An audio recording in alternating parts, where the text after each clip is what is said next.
descobri com a vida que não são grandes decisões que mudam o teu curso, são pequenas decisões e situações.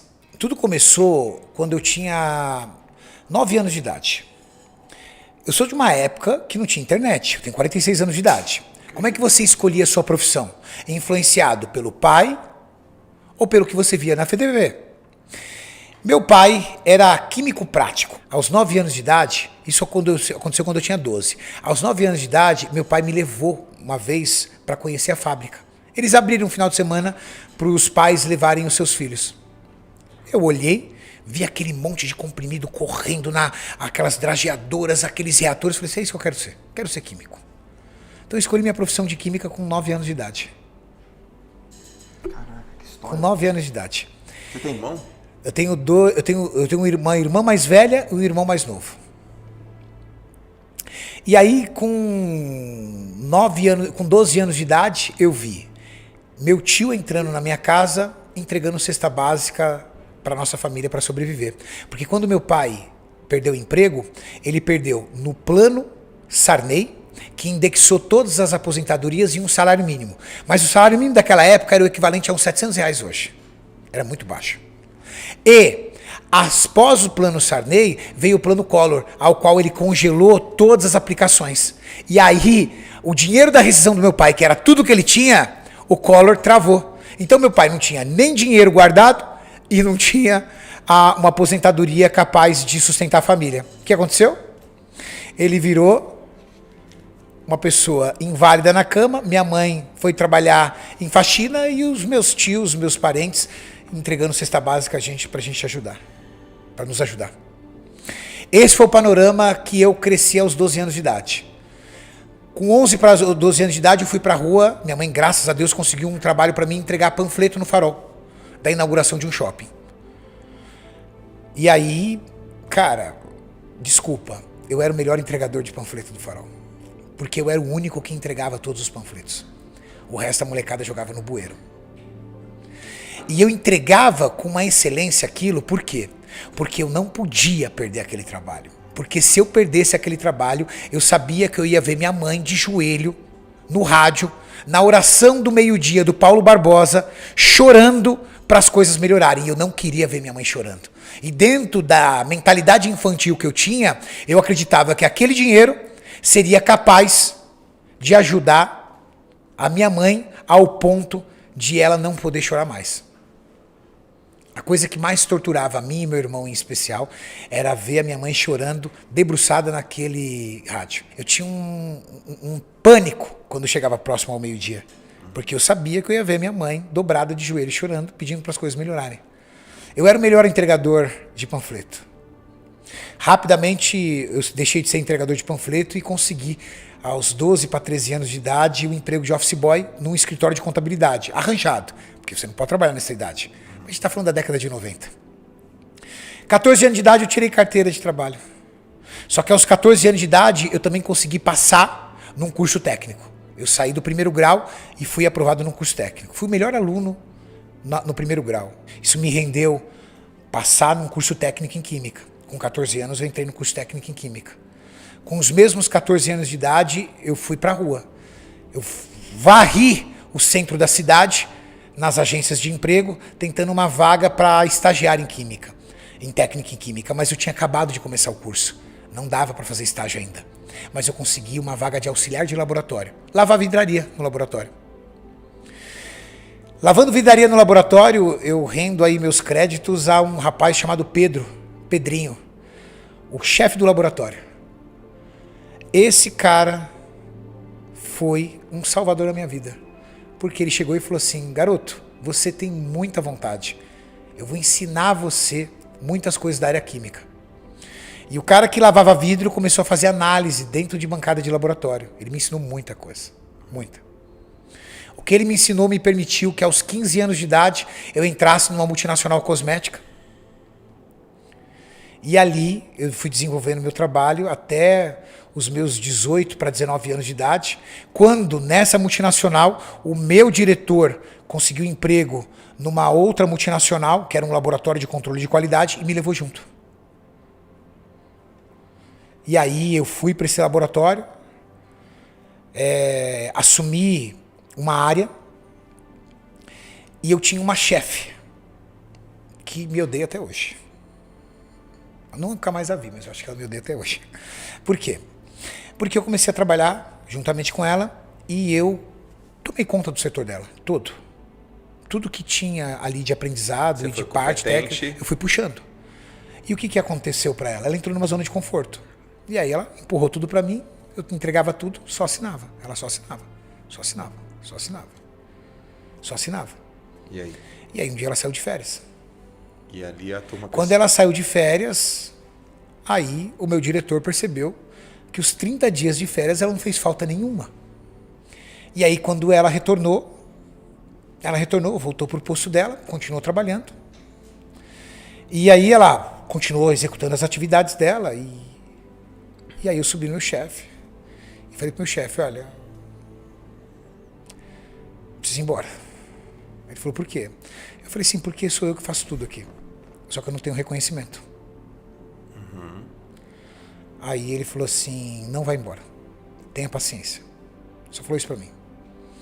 Passado mais ou menos uns 3 meses, ele demitiu ela e me colocou no lugar.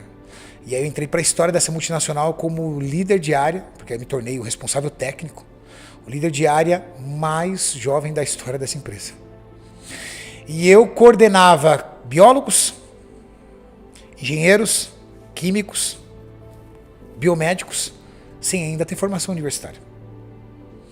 Mas eu entendia muito já da área química, muito para pouca idade. Os anos foram se passando e eu fui desenvolvendo dentro da empresa e assumi o cargo de químico responsável da empresa inteira. Fiquei abaixo somente do meu diretor. Meu diretor era militar, ex-militar, severo, bravo, muito severo. Um dia surgiu um belo de um curso para ser feito no Rio de Janeiro. Ali a minha vida mudou, Joel. Graças a esse curso. Surgiu um curso e eu era o primeiro a chegar e o último a sair da empresa. E era o cara que dominava todos os processos. O que todo mundo na empresa concluiu? Quem ia fazer o curso? Eu. Até eu acreditava que eu ia fazer. Eis que o meu diretor selecionou uma das minhas assistentes. Cara, aquilo apertou meu coração de um jeito que eu não aguentei e fui encarar o homem. O homem era bravo, mas eu fui encarar o homem. Um homem de poucas palavras, extremamente sério, mas acima de tudo muito grosso, duro. Com licença, queria falar um minutinho com o senhor. Ele abaixado, levantou, óculos aqui. Pois não. Prevendo provavelmente a minha pergunta. Sim. Eu gostaria de saber por que eu não fui selecionado para o curso, porque eu preciso entender aonde eu preciso melhorar. Ele olhou para mim e falou assim, não cabe a você decidir isso, cabe a mim. E abaixou e continuou.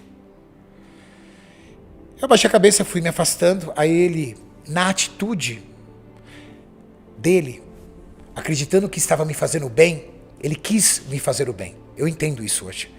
Ele falou assim, pera aí, garoto. Ó, eu não te chamei pro curso porque você é essencial nessa empresa. Eu não posso ficar sem você aqui durante uma semana. Ele achou que ele estava me fazendo bem, me dando esse feedback. Eu respondi pra ele, então o senhor tá me punindo por ser competente? Caraca, que perspicácia que você teve na hora, meu. O senhor tá me punindo por ser competente? Uau. 2, 3 palavras de grosseria dele. Algo do tipo, eu que tomo as decisões, eu sei o que essa empresa precisa, eu preciso pensar na empresa e não em você. Eu desci e eu chorei feito uma criança dentro do banheiro. Sabe por quê? Porque eu tinha um filho de 9 meses de idade. Eu tinha 22 anos de idade para 23 anos. Eu era um moleque, todo ferrado financeiramente, devendo tudo, parcelado tudo, devendo faculdade, sem carro para andar. E eu olhei e falei assim, eu tô ferrado aqui. Porque eu nunca vou ser ninguém aqui. Eu subi na sala, cheguei nele e falei assim, olha, o senhor procura outra pessoa pro meu lugar que eu tô indo embora. Você tem certeza, garoto, do que você está fazendo? O senhor pode procurar outra pessoa que eu estou indo embora. Catei e fui embora. Foi uma das piores noites que eu passei na minha vida até hoje. E eu sei porque foi uma das piores, porque eu me lembro como se fosse hoje. Eu passei a noite em claro, com um misto de medo, de tudo o que ia acontecer, com tristeza, de como eu entreguei a minha vida tanto tempo naquela empresa e me senti depois um merda em cima disso. Eu chegava na empresa 15 para 7 da manhã, o turno começava às 8, terminava às 5, eu não saía de lá antes das 7. Nunca recebi R$1 de hora extra. Passado 2 dias, meu diretor me liga. Vem aqui. Tava um pandemônio o laboratório, porque eu tinha dominado todos os processos. Ali eu descobri que a palavra ninguém é insubstituível é uma palavra feita pro cara que foi demitido. O cara tava desesperado, só que ele não queria me dizer. Porque dentro de toda a altivez e a arrogância dele, ele não podia transparecer isso. Mas ele me fez uma proposta. Ele me disse, fica aqui, treina alguém pro seu lugar e eu pago suas verbas rescisórias. Eu tinha pedido demissão, eu teria direito só a férias e 13º. Eu falei, tudo bem. 30 dias eu falei pra ele. Enfim, ele arrumou alguém, treinei, peguei minhas coisas e fui embora. R$4.500 de rescisão. R$4.500 que eu empurrei tudo numa loja de suplemento. Mas essa loja de suplemento me fez sócio de uma indústria farmacêutica 10 anos depois. Se ele tivesse me escolhido para aquele curso, talvez eu estaria no lugar dele hoje, como executivo dessa empresa.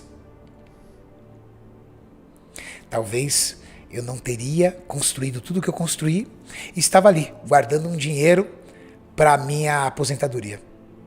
Eu descobri com a vida que não são grandes decisões que mudam o teu curso, são pequenas decisões e situações. Cara, era só um curso. Eu não acordei um dia e falei assim, nossa, vou montar uma primeira loja de suplemento. Não, eu montei na situação, na necessidade. Quem mudou minha vida, alguém, quando uma vez me perguntaram isso, Renato, qual foi a grande virada da sua vida? Eu falei assim, quando me negaram um curso idiota de 1 semana que eu poderia pagar do meu bolso numas férias. Viver, meu irmão, é desenhar sem borracha. E cada trecho que você desenha ali é um pequeno traço que você faz. Às vezes a gente olha o desenho, né, e fala assim, nossa, se eu pular daqui pra lá eu vou mudar minha vida. Você vai mudando a tua vida, cara, é coisas que são desapercebidas. Faz uma retrossíntese da tua vida e você vê. As coisas que mais fizeram a tua vida mudar foram decisões que aparentemente pareciam inofensivas. Só que, cara, foi um curso. Ali mudou minha vida. Toda semana trazemos conteúdo de qualidade como esse que acabou de assistir. Se inscreva no canal e seja avisado toda vez que tiver um vídeo novo.